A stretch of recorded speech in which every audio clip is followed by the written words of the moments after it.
Hello friends, स्वागत है आप सभी को मेरे यूट्यूब चैनल पे। तो आज की हमारी कहानी का नाम है बहू बेटा। आकांक्षा, मेरी टाई कहाँ है? कब से ढूंढ रहा हूँ और अभी तक मेरी ग्रीन टी नहीं लाई जी, आपकी टाई वहीं ऊपर अलमारी में रखी है और आपकी ग्रीन टी बना रही हूँ। अभी तक बना रही हो? क्या कर रही थी सुबह से? जल्दी ऊपर आकर मेरी टाई निकालो, पता नहीं कहाँ रखी है।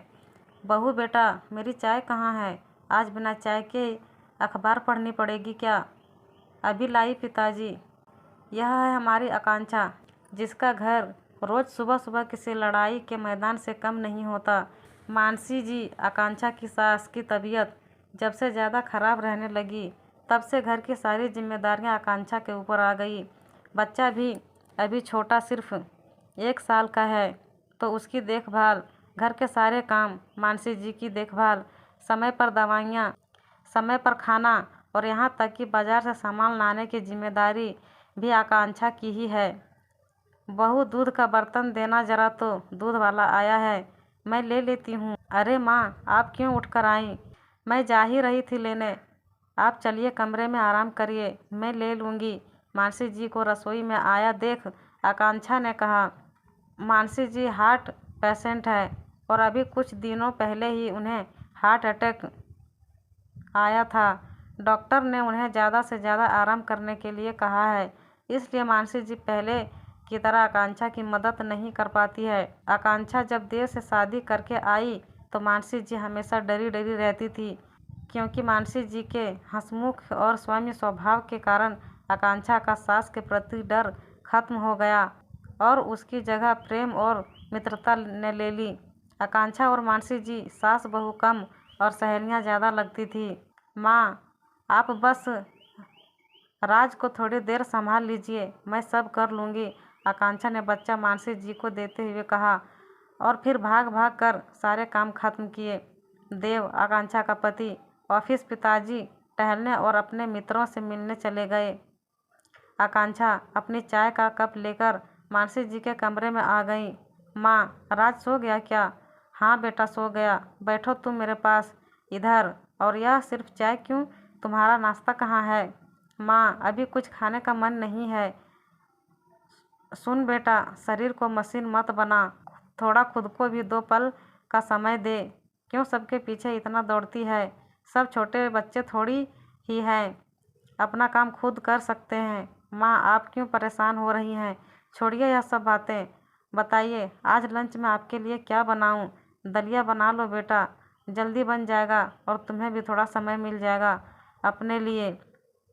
तभी दरवाजे से अंदर आते ही रमाकांत जी, आकांक्षा के ससुर, बोले, आज दलिया नहीं, मटर की कचौड़ी और हरे धनिया की चटनी बनाना बहू। सर्दियों के मौसम में मीठी मुलायम हरी मटर की बात ही कुछ और है, हर समय थोड़े ही मिलती है। मैं तो यह बेस्वाद दलिया नहीं खाऊंगा।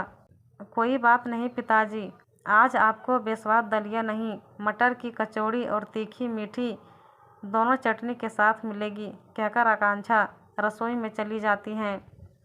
आपको भी हर वक्त 56 भोग ही चाहिए, अगर दलिया खा लेंगे तो क्या हो जाएगा? कभी सोचा है बहू बेचारी कैसे सब संभाल रही है? आप और आपका बेटा तो खुद से अपना काम भी नहीं करते, वह भी आकांक्षा को ही करने पड़ते हैं। उस बच्ची को तो अपने लिए समय ही कब मिलता है? मेरी तबीयत खराब होने से मेरी भी जिम्मेदारी उस पर आ गई है, कब समझेंगे आप लोग? मानसी जी रमाकांत जी से बात कर रही थी कि उन्हें अचानक किसी के गुस्से में चीखने की आवाज़ आई। रमाकांत जी बोले, यह तो देव की आवाज़ है, लेकिन देव इस वक्त घर पर, और यह इस तरह से किससे बात कर रहा है? देव बहुत बुरी तरह से आकांक्षा पर चिल्ला रहा था। आकांक्षा बस रोए जा रही थी और बोल रही थी, मुझे नहीं पता, मैं आपकी फाइल को नहीं हाथ लगाया।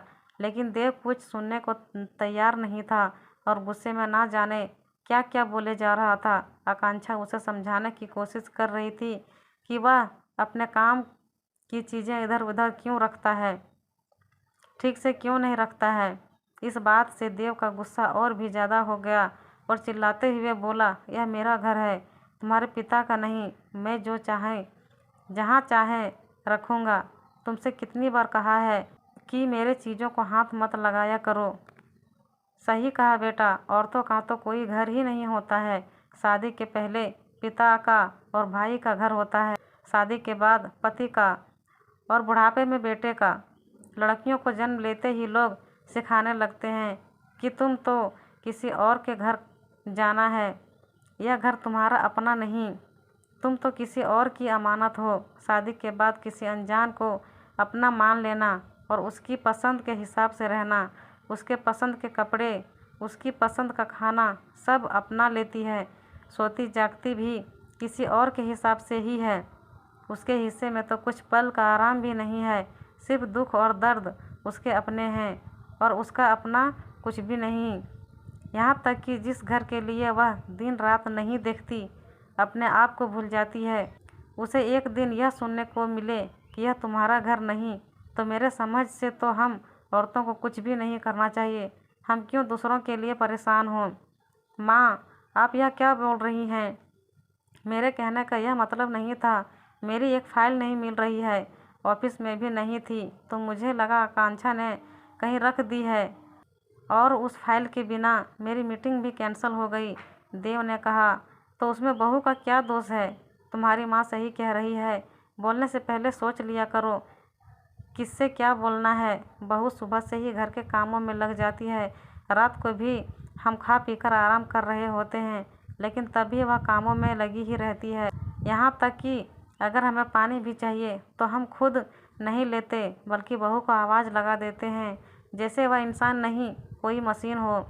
हम यह भी भूल जाते हैं कि जैसे हमें किसी के गलत व्यवहार से दुख होता है, वैसे ही उन्हें भी होता होगा। तुम तो सुबह तैयार होकर ऑफिस के लिए निकल जाते हो, कभी यह भी सोचा है कि तुम्हारे पीछे तुम्हारे माता पिता, बच्चे और घर का ध्यान कौन रखता है? ऑफिस से आने पर भी गर्मा गर्म चाय, नाश्ता, खाना सब मिलता है, उस सब की व्यवस्था कौन करता है? सिर्फ बाहर जाकर पैसे कमाने से यह समझ लेना कि यह घर सिर्फ तुम्हारा है, कहाँ तक सही है? इसलिए मैं बहू को हमेशा बहू बेटा बुलाता हूँ, क्योंकि वो बहू की तरह घर की देखभाल करती है और एक बेटे की तरह हम बूढ़े माँ बाप की जिम्मेदारियाँ भी उठाती है।